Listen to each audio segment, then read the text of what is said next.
ጥድፊያ በሆነው በዚህ ዓለም ውሳኔያችን ሁሉ ላይ ስልጣን ያለው እኛ ራሱ ሙሉ ለሙሉ ልንቆጣጠረው የማንችለው ብር የሚባለው ነገር እንደሆነ ታውቃላችሁ?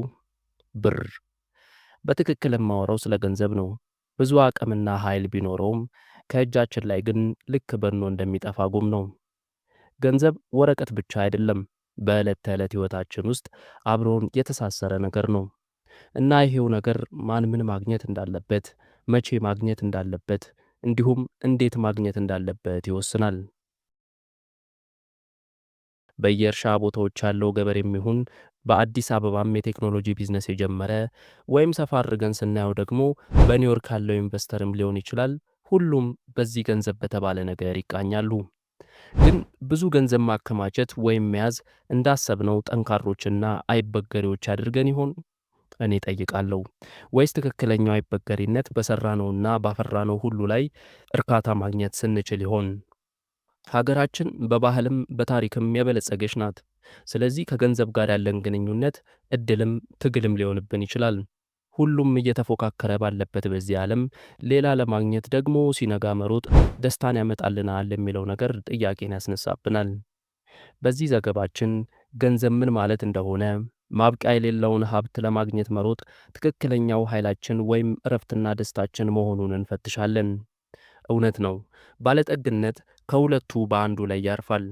ወይ ብዙ ንብረት ማካበት ላይ፣ ካልሆነም ያለኝ ይበቃኛል በማለት የውስጣችንን ሰላም ማግኘት ላይ።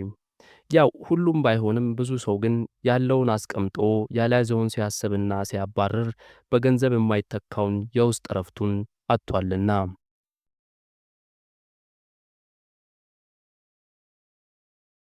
እና ገንዘብ ምንድን ነው? ሁላችንም እንጠቀምበታለን፣ አያጠያይቅም። ነገር ግን ስንት ጊዜ ነው ቆም ብለን ትክክለኛው የገንዘብ ምንነቱን ለማወቅ የሞከርነው? ያው ልወቅሳችሁ አይደለም። ገንዘብ የብር ኖቶችና የሳንቲም ጥርቅሞች ብቻ አይደለም። በዓለማችን ዙሪያ ተቀባይነት ያለው ትልቅ መሳሪያ ነው። ነገሮችን ሁሉ የምንቀያየርበት መንገዳችንም ነው። ቤት ልንሰራበት ያሰብነውን መሬት ሊሆን ይችላል፣ ወይም ልንንቀሳቀስበት የፈለግነውን መኪና፣ ወይ ደግሞ የምንበላውን ሳይቀር ከቡናው ጋር ሁሉንም የምንለዋወጠው በዚሁ ገንዘብ በተባለ በዓለማችን ዙሪያ ተቀባይነት ባለው ትልቅ መሳሪያ ነው። መለዋወጥን ካነሳን ደግሞ ገንዘብ እምነትም ነው ማለት ነው። አዎ፣ ገንዘብህን ሰጥተህ ወይም ስትሰጥ በዛ በሰጠኸው ገንዘብ ሌላ ተመጣጣኝ ዕቃን ለማግኘት አምነህና ተስፋ አድርገህ ነው። ገንዘብህንም የተቀበለ አካል እንዲሁ እምነቱን ጠብቆ የተለዋወጥክበትን ገንዘብ ያህል ዋጋ ያለው ነገር ይሰጥሃል። ለምሳሌ 1 ብር ከሰጠው በውስጤ ያን 1 ብር የሚመጥን እኔን የሚጠቅመኝን ነገር ለማግኘት አምኜ ነው። ይሄ ያመንኩት ነገር ምናልባት ምግብ፣ መጠለያ ወይም ሌላ ነገር ሊሆን ይችላል። ይሄ ነው ታዲያ ገንዘብ እምነት ነው ያስባለው።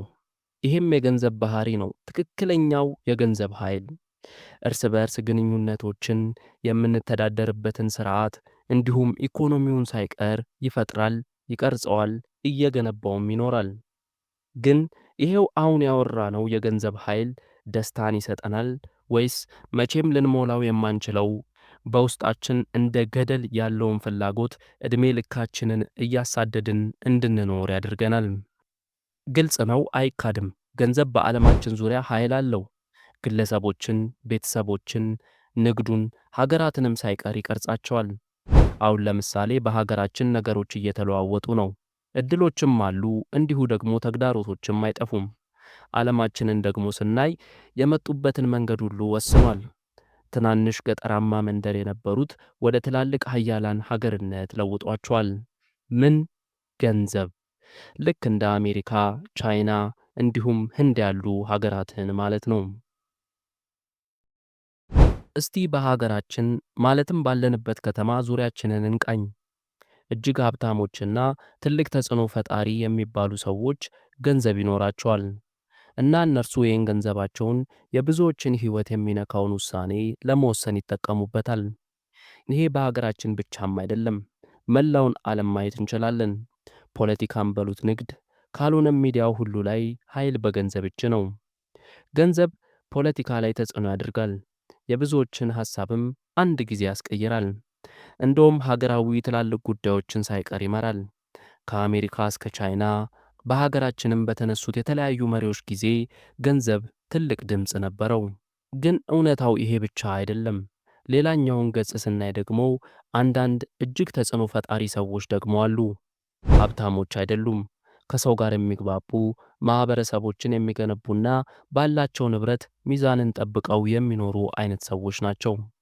በዓለማችንም ብናይ ማብቂያ የሌለውን እድገት ለሀገራቸው ከመፈለግ ይልቅ አካባቢያቸውን ሳይበክሉ፣ ሕዝባቸውን ሳያስጨንቁ ተረጋግተውና ሰላማቸውን ጠብቀው የሚኖሩ ሀገራት አሉ። እና እነዚህ አካላት ትክክለኛው ደስታ ለማግኘት የምንሮጥለት ነገር ጋር ሳይሆን የምናካፍለውና ለሁሉም ጥቅም የምናደርገው ነገር ላይ እንደሆነ ያስተምሩናል። ገንዘብ በኪሳችን የምንይዘው ነገር ወይም በሞባይላችን የምናስተላልፈው ነገር ብቻ አይደለም፣ በልባችንና በአእምሯችን ሳይቀር ይዘነው የምንዞረው ነገር እንጂ። በሀገራችን እንደ ሁሉም ሌሎች አገሮች ሁሉ ገንዘብ የድሎትም የጭንቀትም ምንጭ ሆኖ ቆይቷል። ያው የሰው ልጅ ላይ ያለው በቃኛ ለማለትና እንደገና ሌላ ለመያዝ መፍጨርጨር በሚያስፈልገንና በፍላጎታችን መካከል የሆነ መደብዘዝ እንዲኖር አድርጓል። ለአንዳንዶች ገንዘብ ጥላቸው ማለትም ልክ እንደ ቦዲጋርዳቸው ነው። ለሌሎች ደግሞ የማያቋርጥ የጭንቀት ምንጭ ነው። ብዙዎች የገንዘብ ችግር በሚያጠቃን በሀገራችን ገንዘብ ለማግኘት ያለው ጥልቅ ፍላጎት በሕይወት ለመቆየት የምናደርገውን ትግል ያህል ሆኖብናል። ይሄም ጭንቀት እየፈጠረብን ዛሬን እንዳንኖር የከለከለን ስንቶቻችን ነን? ግን ደስታ ተጨማሪ ማግኘት ሳይሆን ባለን ነገር መርካት ቢሆንስ? ባለን ነገር መርካት ማለት ለተሻለ ነገር መሮጥ ማቆም ማለት አይደለም። ነገር ግን በመንገዳችን ሁሉ ሰላምን ማግኘት ማለት ነው። የተሻለ ብለን ያሰብነውን ነገር ሳናገኘውም በፊት ሰላማችን ሊኖረን ይገባል ማለት ነው። ስለዚህ ማጣት ማለት ሳይሆን ያለንን ነገር ማድነቅ ማለት ነው። ቅልጥ ባለ ገበያ የምንኖር ሰላምና ጸጥታ ባለው ገጠርማ ቦታ እርሻችንን እያረስን በሁለቱም ውስጥ እውነተኛው ሀብት የሚመጣው ለሕይወታችን ብዙ ሚዛን የሚሰጡ ነገሮችን በመጠበቅ ባለንበት ሁኔታ ማመስገንና መደሰት እንዲሁም መረጋጋት ስንጀምር ነው። ታዲያ ገንዘብን ጠቅለል አድርገን ስናየው የሚቃኘው የየቀን ሕይወታችንን ብቻ አይደለም። በምድራችን ላይ ያሉትን ሀገራት ሁሉ ኢኮኖሚ የሚወስነው ገንዘብ ነው። የሀገራችን ኢኮኖሚ እያደገ እየተለወጠ ነው። ግብርና ይስፋፋል፣ አምራች ኢንዱስትሪዎች ይቋቋማሉ፣ ኢንፍራስትራክቸሩ እያደገ መጥቷል። ነገር ግን ከሀገራችን ወጣ ብለን መላ ዓለሙን ብንቃኘው ገንዘብ ዋና ተዋናይ መሆኑን ልብ እንለዋለን። ዓለም አቀፍ ንግዶችንና የዓለማችንን ገበያ የሚቆጣጠሩትን ሀያላን አገራቶችን እስቲ እናስባቸው። ዓለማችን ላይ የዓለም ባንክና አይኤምኤፍ ትልቅ ተጽዕኖ ያሳድራሉ። የኢትዮጵያ መንግሥት በሀገራችን የሚወስነው ውሳኔ የእኛ የግላችን ሕይወት ላይ ተጽዕኖ እንደሚኖረው ሁሉ እንዲሁ እነርሱ የሚወስኑት ውሳኔ ደግሞ ዓለም አቀፉ ገበያ ላይ ተጽዕኖ ያሳድራል። ነገር ግን በዚሁ ግዙፍ የዓለም አቀፍ የገበያ ልውውጥ ውስጥ እንኳ በቃኛ ለማለትና ባለን ነገር እረፍት ማግኘት አለመቻል ብዙ ሀገራት ሊሆን የማይገባ ነገር እንዲያደርጉ ምክንያት ሆኗቸዋል። አዎ ከሰብአዊነት አንጻር ስናየው ማለት ነው። ብዙ ሀብታም የሚባሉ ሀገራት ያደረጉትን ጭካኔ ታሪክ ሲናገር ምን አጥተው ነው ያስበላል። በሀገራችን ካለች ትንሽ መንደር እስከ ትላልቆቹ ኒውዮርክና ሻንጋይ ከተሞች ድረስ የዓለማችን ኢኮኖሚ በተለዋወጠ ቁጥር ሰዎች ሁሉ ባሉበት ሁኔታ እረፍትና እርካታ ማጣት የሚጋፈጡት ትልቅ ፈተና ሆኖባቸዋል። በሀገራችን እንደ ማኅበረሰብ ያለን የአኗኗር ዘይቤ እርስ በርስ መረዳዳቱና ባለን በትንሹ ደስታን ማግኘት መቻላችን ብዙ ጠቅሞናል። ይህን አንዳንድ ሀብታም የሚባሉ አገራት ጋር አናየውም። ሆነም ቀረ ግን ሰው በውስጡ ለመሙላት የሚፈልገውና ጠዋት ነግቶ እስኪመሽ የሚሮጥለትን ነገር ማግኘት የሚችለው ባለው ነገር መደሰትና ማረፍ ሲችል ነው። ዝም ብሎ ተጨማሪ ለማግኘት ማሳደድ እረፍት የሚነሳን ጉዳይ እንዳይሆንብን ማስተዋል ያስፈልጋል። ገንዘብ በትክክል ነፃነትን ሊሰጥ ይችላል። ተጨማሪ ዕድሎችን፣ ጥበቃን እና ምቾትን ሊገዛልን ይችላል። ነገር ግን ሊያጠምደንም ይችላል። ዛሬ ላይ ዓለማችንን ስናይ ብዙዎች ሀብትን ያሳድዳሉ፣ ነገር ግን ሳያውቁት ራሳቸውን በፍርሃትና በጭንቀት ውስጥ እንዲሁም በዕዳ ውስጥ እንኳ ሳይቀር ያገኙታል። ምናልባት እውነተኛው ነፃነት ተጨማሪ መፈለጋችን ባይሆንስ? በሀገራችንም ሆነ በዓለም ዙሪያ እረፍት እስከ ማጣት ተጨማሪ ለማግኘት የሚደረግ ትግል ብዙ ያስከፍለናል። ብዙ በሰበሰብን ቁጥር በዛው ልክ ብዙ እንዳናጣው ውስጣችን መፍራት ይጀምራልና። ታዲያ ትልቁ ጥያቄ ሕይወታችንንም እየለወጥን እንዴት ባለን ነገር በሰላም መኖር እንችላለን የሚለው ነው። ትልቁ ነፃነትም ሀብትን አልፈልግም ብሎ መግፋት ላይ ሳይሆን ያለን ነገር ይበቃናል የሚለውን መማር ስንችልና በውስጣችን የሚንቀዠቀዠውን ነገር እርግብ ማድረግ ስንችል ነው። ገንዘብ ግለሰቦችን፣ ማኅበረሰብንና የብዙ ሀገራትን ኢኮኖሚ ሳይቀር እየቀረጸ ያለ መሣሪያ ነው።